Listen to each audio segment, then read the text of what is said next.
And now, we're not the only ones that see the Noda barn starting to heat up. So how much money does she take? And she's just such an out-the-back type that I don't necessarily trust her. But, yeah, I mean, the way the barn's going, she's more dangerous than she was 2 weeks ago. Yeah, Amity Island, I don't know what to do with her because she has races, at the end of last year that make her very playable here. And she dropped down last time and just really didn't do much running whatsoever. Yes, maybe that race a little more dominated forwardly as Linda opts to take the blinkers off. Linda, it's a very small sample, but first off the claim blinkers off, she is 3 for 8. You can talk about track bias and things like that and how they affect horses. She got bothered at the start last time. The problem is she didn't run 2 steps after the start. Right. She was, and now, and you can make excuses. You could say, well, she ran against she was in for the state bred allowance 2 starts back, and she ran in the Bay Ridge. She has not done any running in her last 3 starts. And the thing is it's reflective in the way that she looks physically too. Yeah. But Linda is very good about putting some weight and conditioning on horses, so we'll see what I see in the paddock with regards to Amity Island. Race number 7. I'll be paying attention to see about her because she is interesting and she's always going to take some money. It's like today. one way or the other kind of thing. Race number 7, as we were mentioning, kicks off the triple play. So talk a little bit more about this bet, Anthony. Again, $3 base wager. It's the last 3 races every Sunday. This is the inaugural triple play, pick 3. So yeah, $3 bet, like I said. And it's a separate pick 3. There's a regular pick 3, but the triple play pick 3, I think, is where the action's going to be with that $3 base wager. And I'll be getting involved today. We'll have a ticket every week. There's the ticket today. 3 by 2 by 3. Again, you multiply by 3, so there's the $54 ticket. And there's tickets up all time at NYRAbets.com. You can go head over and take a look. And actually, the A3 is the license fee is part of the long shot blog today as well. So I was going to say, well, we both like that horse. Yeah. I don't know how short of a price she's going to be. That's Igloo, but you're fairly brave for going only 3 deep in the last, which I thought was a somewhat wide open affair. But you will take 3 horses. I'm a regular William Wallace, Maggie. What can I say? You'll take 3 horses in this 7th race, which isn't the easiest one either. But it's kind of what do you do with the inside runner in here, best idea? Because first time out, he earns an 85 buyer, may have been with the track a little bit. But then that race has ultimately proven to be a field of not so good horses. No bueno. Nobody has run back even close to what they earned when running behind Best Idea. And then he bombs in the Damon Runyon as a 3 to 5 favorite. He was sent hard from the start by Kendrick Carmouche. He couldn't even get close to the lead that day, and then kind of threw his head up in the air and said, I'm out. There are too many question marks to pick him on top. I don't blame anyone. I do not blame you for leaving him off the board. I couldn't do it because he ran that first race. And truth be told, if you knock 10 points off that first race and something went wrong last time, he gets his Lasix back. I don't know if that plays a role. He didn't run 2 steps last time. But he gets his Lasix back. He looks so good in his debut. It's kind of hard to believe the last race. Mm-hmm. So protect every now and then you got to do things defensively here. And this is a bit of a defensive move for me. So I'm going to use him. I understand. I completely understand. I couldn't get over the fact that first race might not be as good as it suggested. And then, yes, maybe he does need Lasix. And I'm always scared of Todd Pletcher stretching horses out in here. But I thought there was enough speed to boot to keep him company, with such horses like Pineapple Man, who I want to take a look at his last race. I mean, this is a horse that was a part of, well, check out the start here. There are 5 horses going to the lead here. He's the inside runner. We'll see Convertible Freeze as well. He's number 5. I just want to show how they're stacked up. Well, Pineapple Man, and you'll see the eventual winner is number 4, and he's just loping along at the back of the field. Pineapple Man fended off everyone this day and still only gotten beat a 3/4 of a length. He corroborated his maiden win. I think a lot of people thought his maiden win, the track helped him a little bit, and he ran into a horse in Eminency who up until that point didn't really show he's still a maiden. Yeah. Doesn't want to win. But I mean, this race was just Too good to lose is an understatement. He took all the money that day too, even money, and he almost got away with just duking it out with these horses. And he got beat by a horse in state planning who could be okay. So, yeah, he's obviously a use in here, but you do feel like somebody, maybe Convertible Freeze, goes and keeps him company on the front end today, right? Well, I mean, doesn't the best idea keep him company? Yeah. I feel like there's speed in here to keep him company, for sure. As I don't love it. And two, I find that with these 3-year-olds, it's okay. I think it's easier for them to face older horses as maidens because those older horses, a lot of times, maybe there's issues that have kept them away from the racetrack, or they've just proven that they're not winners. But when you jump in against winners as a younger horse against some older company, I find that to be the toughest thing to do. And I went to a horse first off the claim, an Emperor's Cause, that he's only been here at Belmont once. It's his best race to date. Yes, I don't think he was beaten that day by a good horse, but it bothers me a little bit that Rob, instead of trying this condition, Rob put him back in for the 40. But then again, you're kind of I don't want to say victim, but your hands are tied to the condition book at times.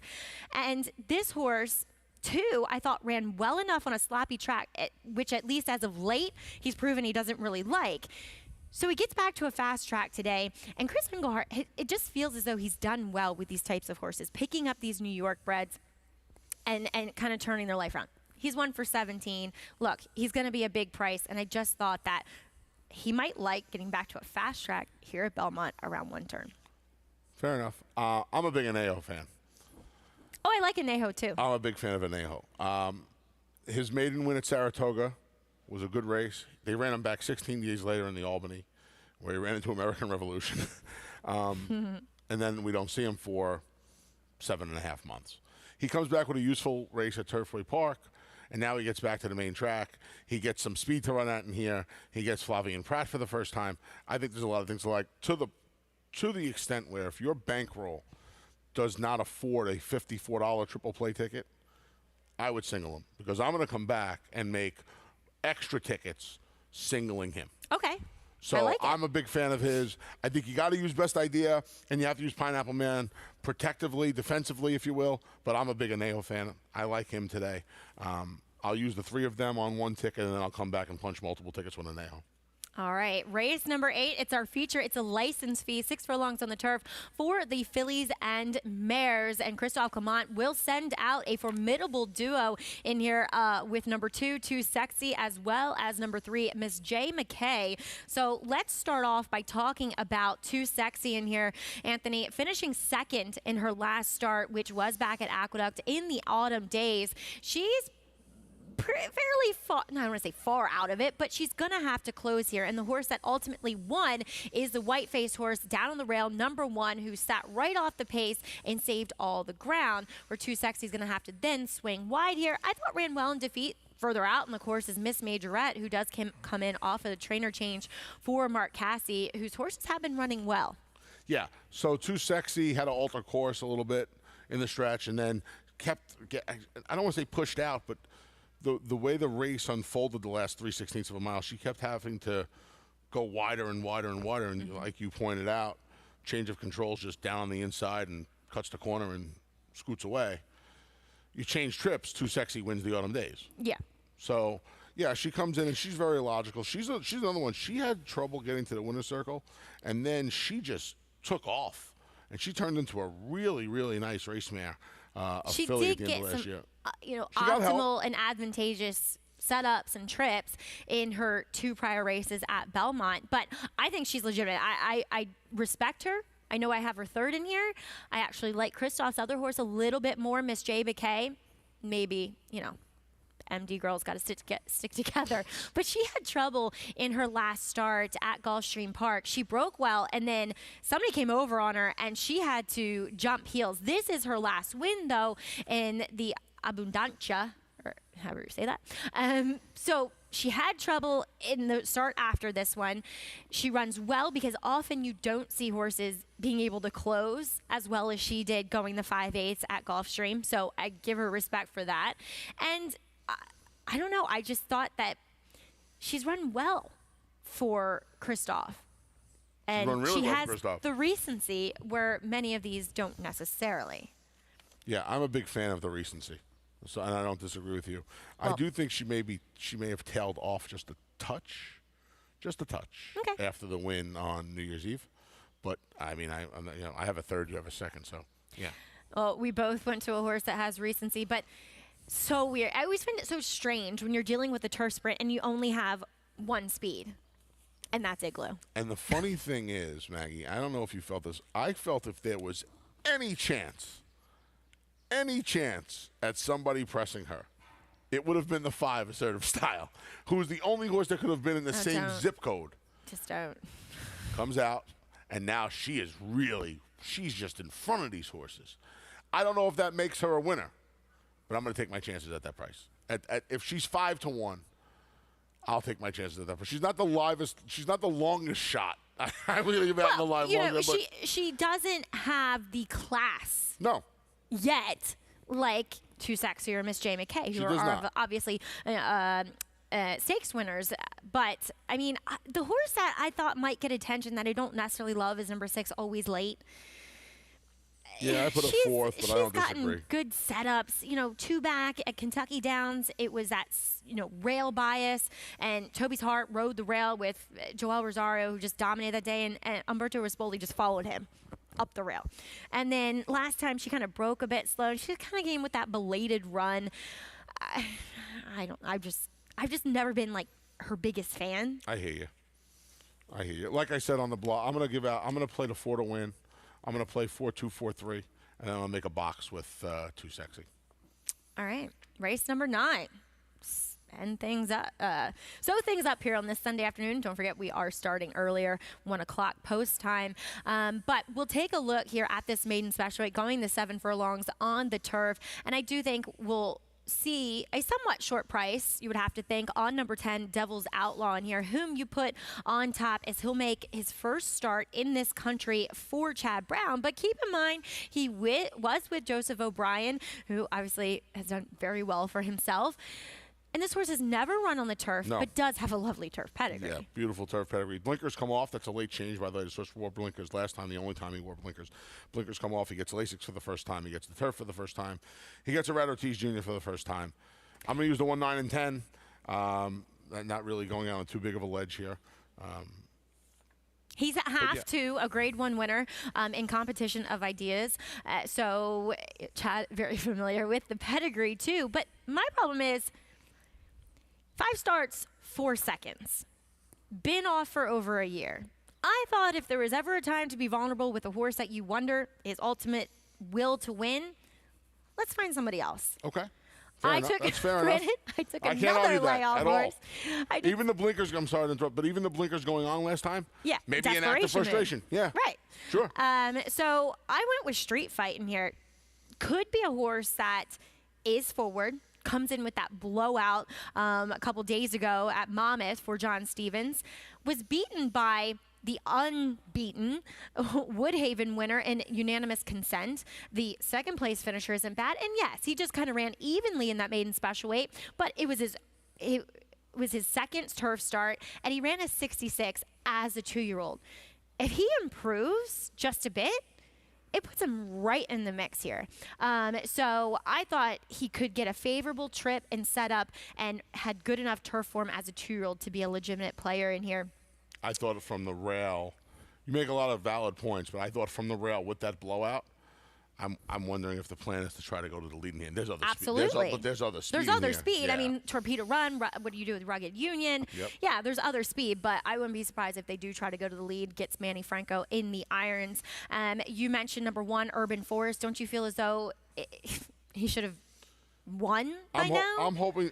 I thought Goldilocks effect with the 7 furlongs? Absolutely. I'm hoping cutting back to a 1-turn race. I think his 2 turf sprints at Aqueduct last fall, which weren't too far apart. They were 22 days apart. Carpe's Dream, I think, has a chance to be a nice little horse. I thought his 1-turn races were better.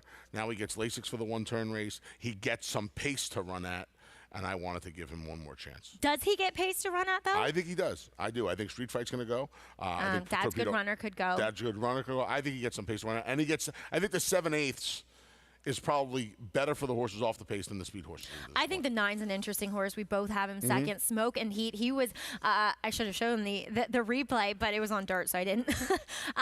But he was that horse that Manny Franco was going to fall off. Yep. Patient Capital and Eric Cancel aboard Smoke and Heat at the start kind of leaned and pushed him over. So it kind of made him lose some of his forward position from the get-go. And then he was kind of on that wide chase throughout. I thought he ran really well. He gets Lasix. He's a street boss. They seem to handle any surface. And the dam was 2 for 7 on the turf. Have to a horse by the name Cowtown, who was a turf winner as well. So there's plenty of turf pedigree to say that this horse could move up on it. Yeah, at 5-1, she'd be the most interesting horse in the race, I think. Okay. If he holds his morning line, he's the most interesting horse in the race. I don't disagree with you. St. James, getting back to a turf sprint, number 11, I thought could be used. I don't know how good he is. He might need. As I remember Andy saying, this stuck out in my mind. He said, I want St. James when he's turf sprinting and a maiden claimer. So maybe he needs to be a maiden claimer, but definitely turf sprinter, I think 7/8. And then Akamar, I don't love the fact that this is a son of Street Sense, who only went for $25,000 as a 2-year-old, but Street Sense fine on the turf. The dam was stakes placed on the turf here in the U.S., and the full sister won on the turf, and the half is a 3-time turf winner, as well as he'll make his first start for Jimmy Ryerson. What's going on in the finale? There's lots going on. So that's why I said you're a brave man for only going 3 deep in your triple play. Thank you very much. All right. Anything else you got for us? Final thoughts? No. Final thoughts? I think we're good. Okay. I feel like you're more loquacious with Andy. Is that because he's more of a protagonist than I am? Yes. It's like having a day off. Anyway, that will do it for us. We do have America's Day at the Races coming up at 1 o'clock, which is also listed as a first post here for this beautiful Sunday at Belmont Park. As always, if you want to play today's races, make sure you do so with your NYRA Bets account. New members do take advantage of that $200 sign-up bonus, as well as a free $25 Derby bet. Any last Derby thoughts? I'm going to go to Bluegrass Exacta. Right back. Okay. Zandon over Smile Happy. I don't like Smile Happy, but I do like Zandon. Use promo code Derby25 we also have the exacta bonus. Sorry, it said Santa Anita earlier. It's here at Belmont, thankfully. It is. Opening weekend, 20% exacta bonus. Make sure you opt in at NYRABets.com, as well as having that triple play. So the late pick 3 bonus. It's a $3 minimum wager, 19% takeout, and you get $10 back on your losing tickets. But you must opt in to play. Also, the pick 6, $81,000 carryover starts in race number 4 today. Really interesting sequence to get things going on this Sunday afternoon. And 2, make sure if you paid that pick 6, you live it up at the Belmont. Get your tickets today. A lot of great hospitality offerings that we are going to have for this 2022 Belmont Stakes. Make sure you check out belmontstakes.com. And as I mentioned, you can check out all the live racing action today. We have Belmont And Oaklawn. and Oaklawn. Yes.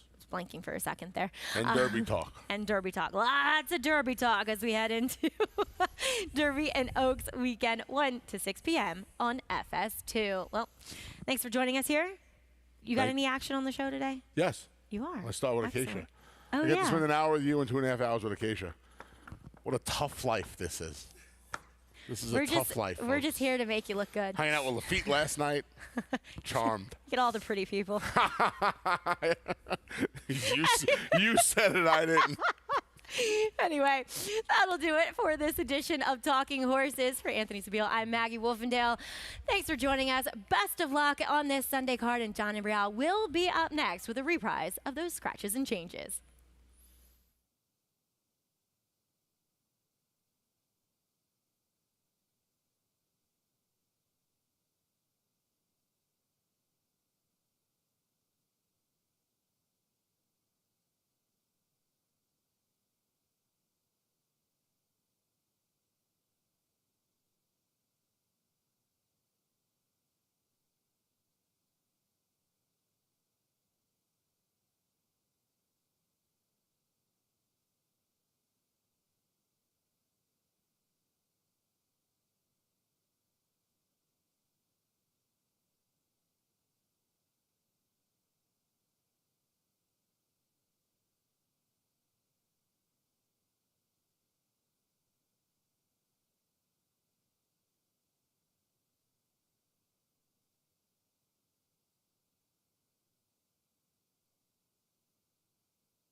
Hello, racing fans, and once again, welcome to beautiful Belmont Park. And it is a delightful Sunday here at Belmont.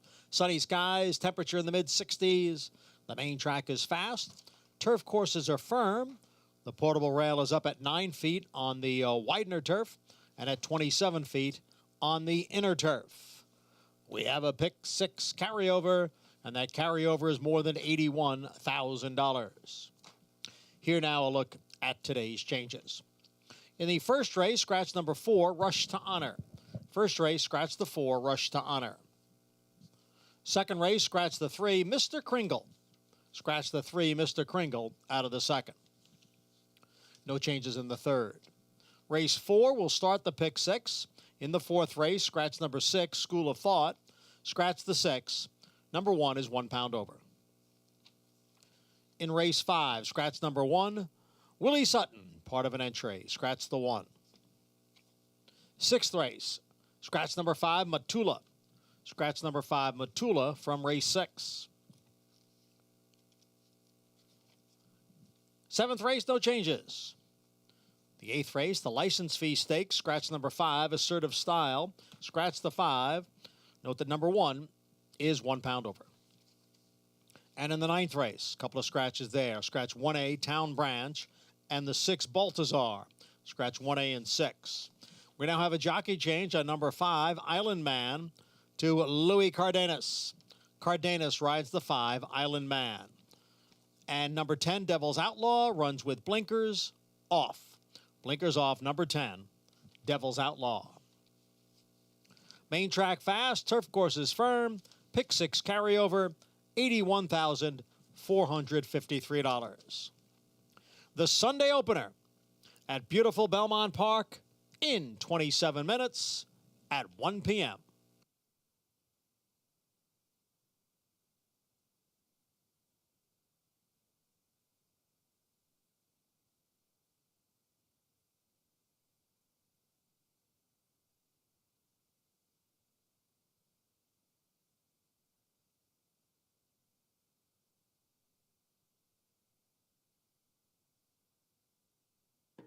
How does horse racing support New York's economy? It's responsible for 19,000 jobs and more than $3 billion in annual statewide economic impact. These good-paying jobs support working families across the state and sustain thousands of small businesses both on and off the track. Horse racing in New York means jobs and opportunities now and in the future. We are New York horse racing. Who are you betting on? How about an app created specifically for horse racing? NYRA Bets. We specialize in thundering hooves, fist pumping, and boosting your bankroll with robust weekly promotions. And offer betting tips from actual horse racing experts. Bet all day and night, nationwide. Get the action and thrill of horse racing with NYRA Bets.